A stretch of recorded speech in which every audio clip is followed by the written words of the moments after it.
Question number 12 देखते हैं। Find the sum of the first 40 positive integers divisible by 6। देखिए यहाँ हमें सम पता करना है जो पहले 40 पॉजिटिव इंटीजर्स हैं और 6 से डिविजल हैं। अब देखिए जो पॉजिटिव इंटीजर्स स्टार्ट होते हैं हमारे 1 2 3 4 इस तरह से, लेकिन हमें वो नंबर लिखने हैं जो कि 6 से डिविजिबल हो, तो वो नंबर होंगे 6। देखो पहला नंबर 6 ही होगा जो कि 6 से डिविजिबल यानी जो 6 की टेबल में आएगा। तो पहला नंबर 6 होगा, फिर 12 होगा, इस तरह से 6 की टेबल हो गई एक तरह से, ठीक है। तो ये हमारी एपी बन जाएगी। हमें सम पता करना है पहले 40 पॉजिटिव इंटीजर्स का, यानी कि यहाँ पर देखो पहले n की वैल्यू लिख लेते हैं। जो n है ना, कितने 40 है ना, तो n इक्वल टू हो गया 40। और ये एपी को देखकर यहाँ से a यानी फर्स्ट टर्म होगी हमारी 6, और जो d यानी कॉमन डिफरेंस, अब ये 6 से ही सब डिविजिबल है, यानी कि इनमें डिफरेंस जो आएगा 12 माइनस 6 ही आएगा, 6 से मल्टीपल है, तो d इक्वल टू आ गया हमारा 6। यहाँ हमें सम पता करना यानी S40 पता करना जो पहले 40 पॉजिटिव इंटीजर है। तो सम का जो हमारा फॉर्मूला क्या होता है Sn। वैसे यहाँ पे मैं n लिखता, अब क्योंकि n यहाँ 40 है तो मैंने डायरेक्ट यहाँ पे 40 लिख दिया। तो Sn का फॉर्मूला क्या होता है n/2 2a plus n-1 into D. यहाँ पर हम फॉर्मूले में वैल्यू पुट कर देते हैं। S40 निकालना है, n कितना है हमारा 40, यानी 40/2 और 2a, a यानी कि जो फर्स्ट टर्म दे रखी है 6, 2 इंटू 6 प्लस 40 माइनस 1, एन हमारा 40, तो 40 माइनस 1 हो जाएगा 39, और इंटू डी, डी दे रखा है हमारे पास 6, ठीक है। चलिए अब देखो यहाँ से और यहाँ से दोनों से हम 2 कॉमन ले सकते हैं बाहर, और नीचे वाले 2 से कैंसिल आउट हो जाएगा, ठीक है। चलो यहाँ से 2 कॉमन लिया तो बाहर हम लिख देते हैं, ब्रैकेट लगाते हैं, यहाँ बचेगा 6 प्लस, अब यहाँ 6 था तो 6 का मतलब 2 इंटू 3, 2 हमने बाहर यहाँ ले लिया, तो क्या बचा 3 बचे, यानी कि 39 इंटू 3 ये बचता है, ठीक है। 2 से 2 कैंसिल आउट हो गया, और यहाँ पर बचता है 40, ब्रैकेट में बचेगा 6 प्लस 39 को 3 से मल्टीप्लाई कर देते हैं, 3 9 जो 27, 2 कैरी 3 3 9 और 11 आ गया, यानी कि 117। तो सॉल्व करते हैं 40 और इनको जोड़ेंगे तो ये आ जाएगा 117 प्लस 6 हो जाता है 123, यानी 123। आंसर देखते हैं कितना आता है, लास्ट में 0 तो रहेगा, ठीक है। तो 4 से मल्टीप्लाई कर देंगे, 4 3 जा 12, 1 कैरी 4 2 8 और 1 9 और 4 1 जा 4, 4920 ये हमारा आ गया, ठीक है। चलिए क्वेश्चन नंबर 13 करेंगे। Question number 13, find the sum of the first 15 multiples of 8। यहाँ पर देखिए पहले 15 8 के मल्टीपल्स लिखने हैं, 8 के मल्टीपल्स यानी कि 8 की ही टेबल, ठीक है। तो फर्स्ट 15 मल्टीपल्स कौन से होंगे, पहला तो होगा 8, ठीक है, 8 की टेबल, फिर नेक्स्ट क्या होगा 16, फिर क्या होगा 24, इस तरह से हमारी ये एपी बन जाएगी।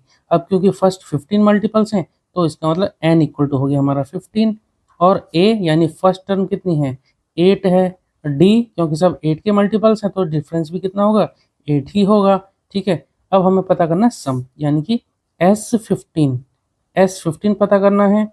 तो हमारा जो, चलो पहले एक बार फॉर्मूला लिख देता हूँ, n/2 2a plus n-1 into d, ये हमारा सम ऑफ n टर्म्स होता है।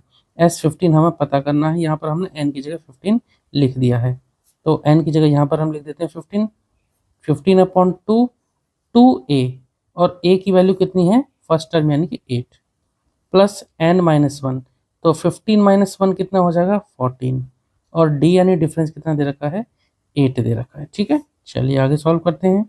15/2, देखो यहाँ भी और यहाँ भी दोनों में 8 है, 8 कॉमन हम ले लेते हैं बाहर, ब्रैकेट लगा देते हैं, क्या बचता है 2 प्लस 14, यहाँ से 2 4 जा 8, 15 4 जा ये हो जाएगा 60 इंटू 2 प्लस 14 ये हो जाएगा 16, मल्टीप्लाई कर देते हैं, लास्ट में 0 तो 0 लिख दिया, और 16 को 6 से करेंगे, 16 6 या 96 होता है, तो कितना आंसर आ गया 960, ठीक है।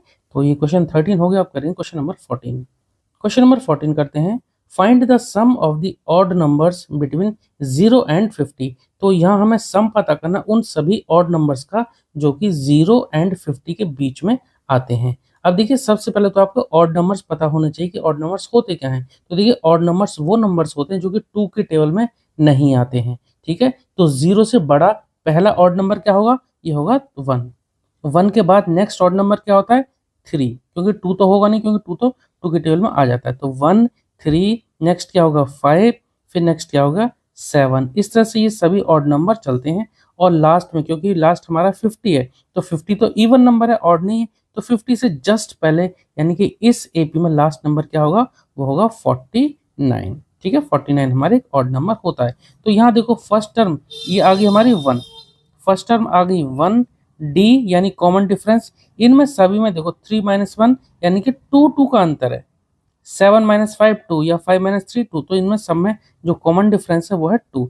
यहाँ देखिए लास्ट टर्म हमें पता है तो मैं इसको नाम देता हूँ ए एन का, या फिर आप इसको एल या लास्ट टर्म भी बोल सकते हैं। तो ए एन हमें पता है 49। ठीक है, हमें यहाँ एन नहीं पता कि कितने टर्म्स होंगे इस एपी में, तो एन इक्वल टू हम लिख देते हैं यहाँ पर क्वेश्चन मार्क। ठीक है, हमें सम पता करना है तो सम के लिए हम यहाँ लिख देते हैं S equal to question mark. ठीक है, चलो सबसे पहले तो हमें यहाँ एन पता करना पड़ेगा कि इस एपी में कितने नंबर्स होंगे। ठीक है, जब एन पता पड़ जाएगा तब हम सम के फॉर्मूले में लगा पाएंगे। ठीक है, तो देखिए हमें लास्ट टर्म पता है यानी कि हमें ए एन पता है, एन टर्म पता है इस एपी का कि 49 है, तो यहाँ से हम एन पता कर लेते हैं कि इस एपी में कितने नंबर हैं। ठीक है, तो a n equal to A plus N minus 1 into d, ये हमारा फॉर्मूला होता है। ए एन कितना दे रखा है 49, तो 49 इक्वल टू ए यानी 1 plus N minus 1 into D, D कितना है 2, 1 को इधर पहुंचा देंगे माइनस में, तो 49 माइनस 1 कितना हो जाएगा 48 हो जाएगा, डायरेक्ट लिख दे रहा हूँ आप समझ लेना, इक्वल टू एन माइनस 1, और एन माइनस 1 के साथ हम यहाँ 2 लिखेंगे, यहाँ ना लिख करके हम इधर पहुंचा देते हैं दूसरी तरफ डिवाइड में, कितना आ जाएगा कैंसिल आउट कर देते हैं, ये हो जाएगा 2 2 4 2 4 8 24। ठीक है, अब n की वैल्यू निकालनी है तो -1 को हम इधर पहुंचा देंगे, यहाँ क्या बचा इनको काटने के बाद बचा 24, यानी n इक्वल टू 24 प्लस 1, तो n हमारा आगे कितना 25, यानी इस एपी में टोटल 25 टर्म हैं। अब हमें सम पता करना उन सभी टर्म का, तो सम का हमारा फॉर्मूला होता है S N equal to N upon two 2a plus n minus 1 into D. चलिए वैल्यू पुट कर देते हैं। आप इसके अलावा ना दूसरा वाला फॉर्मूला भी लगा सकते थे, कौन सा वाला मैं यहाँ पर एक बार लिख देता हूँ, हो सकता है उससे आपको ज़्यादा आसान पड़े। s equal to N upon two A plus L, L क्या होता है लास्ट टर्म, या कई बार हम इसकी जगह एल की जगह ए एन भी लिख देते हैं, यहाँ से भी आप निकाल सकते थे क्योंकि हमारे पास यहाँ पे सारी चीज़ें पता है। तो इसके अलावा आप डायरेक्ट इससे करेंगे तो ज़्यादा सही होगा। देखो मैं निकाल के बताता हूँ, एन कितना है 25, 25 अपॉन 2 ए यानी फर्स्ट टर्म दे रखी है हमारे पास 1 और लास्ट टर्म कितनी है 49। चलो सॉल्व कर देते हैं, 25 अपॉन 2 और इनको प्लस करेंगे तो ये आ जाएगा 50। ठीक है, 2 से इसको कैंसिल आउट कर देंगे तो 25, अब 25 इंटू 25 ये आ जाएगा 625, 25 इंटू 25 या 25 का स्क्वायर कितना होगा 625। अब अगर आप इस फॉर्मूले से करना चाहो तो इससे भी करके देख लेते हैं, तो कितना आ जाएगा 25 अपॉन 2 और 2 यानी 2 into 1 plus N minus 1, N कितना है एन निकाला तो 25, 25 माइनस 1 कितना होगा 24 और डी की वैल्यू कितनी है 2। ठीक है, तो कितना आ जाएगा 25 अपॉन 2 और यहाँ ब्रैकेट में आ जाएगा 2 प्लस 24 इंटू 2 कितना हो जाएगा 48। तो यहाँ पर भी देखिए सेम सिनेरियो बन गया जो लास्ट स्टेप वाला था, 25 अपॉन 2 इंटू 20 सॉरी ये हो गया 50। ठीक है, 2 से कैंसिल आउट कर दिया, 25 इंटू 25 कितना आ गया 625। तो आप कोई सा भी मेथड अप्लाई कर सकते हैं अगर आपके पास वैल्यू पता हो तो। ठीक है, चलिए क्वेश्चन 14 हो गया, आप करेंगे क्वेश्चन नंबर 15। क्वेश्चन नंबर 15 करेंगे, एक contract on construction job specify a penalty for delay of completion beyond a certain date as follows.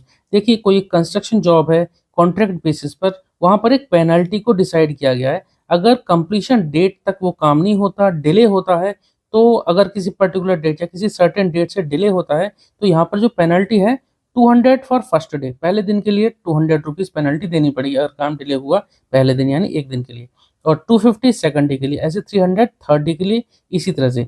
तो पेनल्टी जो होगी सक्सीडिंग डे यानी 50 रुपये बढ़ती जा रही है, देखो यहाँ 200 फिर 250 फिर 300 50 रुपीज बढ़ती आ रही है। ठीक है, प्रीसीडिंग डे को।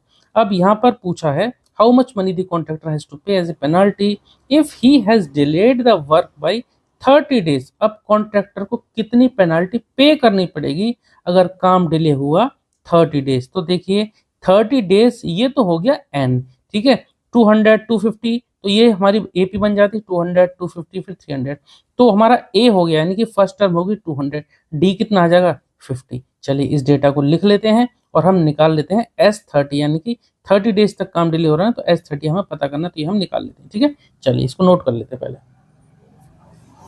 तो यहाँ देखिए हमने एपी लिख ली, तो कॉमन डिफरेंस कितना 50 आ गया और S30 हमें पता करना है। यहाँ पे साथ में जो फर्स्ट टर्म है वो लिख लेते हैं A, यानी कितनी 200। ठीक है, अब S30 पता करना है तो यानी हम SN का फॉर्मूला यहाँ लगा देते हैं। SN का फॉर्मूला होता है हमारा N/2 2A plus N-1 into D। ठीक है, अब देखो यहाँ A पता है हमें, D पता है, N पता है। ठीक है, तो यहाँ पर हम वैल्यू पुट करके सॉल्व कर देते हैं इसको। N कितना है 30 डेज है ना, तो 30/2 2A और A यानी फर्स्ट टर्म कितनी है हमारी 200, तो 2 इंटू 200 प्लस N-1 30-1 कितना हो जाएगा 29 और D कितना है 50। ठीक है, चलो अब इसको काट सकते हैं, 2 को यहाँ काट दिया, ये हो गया 15। क्या बचता है, यहाँ बचा 15 और देखिए यहाँ से 200 और ये 50, यहाँ से हम कॉमन ले सकते हैं, कुछ 50 कॉमन ले लेते हैं इधर से और इधर से। ठीक, वैसे तो आप डायरेक्ट भी कर सकते हो पर हम कॉमन ले लेते हैं, शायद थोड़ा सा आसान हो जाए। 50 हम बाहर ले लेते हैं, 50 बाहर लिया तो ये तो बन जाएगा 100। ठीक है, 200 क्या होता है, चलो इस बार मैं बिना कॉमन लेके आपको समझाता हूँ। ठीक है, तो यहाँ बचता है 15 और ब्रैकेट में क्या बचेगा 2 इंटू 200, ये हो जाएगा 400 प्लस 29 इंटू 50। लेकिन देखिए लास्ट में तो जीरो आएगा, 5 से मल्टीप्लाई कर देते हैं, 5 9 जा 45 यानी 4 कैरी 5 टू या 10, 10 और 4 कितना हो जाएगा 14। ठीक है, 1450। चलिए आगे देखते हैं 15 और ये 1450 को जब 400 से प्लस करेंगे तो ये कितना आ जाएगा 14 और 4 18 यानी 1850। ठीक है, 1850। अब 15 के साथ इसको मल्टीप्लाई कर देते हैं, डायरेक्ट 15 से मल्टीप्लाई कर दें। देखो आपको कोशिश करनी चाहिए कि आपको ये जो डबल यानी 2 डिजिट का कोई नंबर होता है उसको डायरेक्ट कोशिश करनी चाहिए मल्टीप्लाई का, बशर्ते आपको टेबल उसका पता हो। ठीक है, 15 को 0 से करेंगे तो 15 0 से 0, 15 5 या 75 होता है तो 5 कैरी 7, सॉरी 5 में लिखेंगे 7 कैरी, 15 8 या 120 होता है, तो 120 प्लस 7 कितना हो जाएगा, 120 प्लस 7 हो जाएगा 127, तो 7 यहाँ और 12 कैरी, 15 1 जा 15, 15 और 12 कितना हो जाएगा 27। ठीक है, 27, तो आंसर कितना आ गया 27,750। चलिए क्वेश्चन नंबर 15 हो गया, यानी कि इतने रुपए एज ए पेनल्टी पे करने पड़ेंगे। ठीक है, ये आपको ध्यान रखना है। चलो तो ये क्वेश्चन हमारा कंप्लीट हो गया, आई होप कि आपको समझ में आया होगा। चलिए मिलते हैं नेक्स्ट वीडियो में क्वेश्चन नंबर 16 के साथ। Okay, thank you.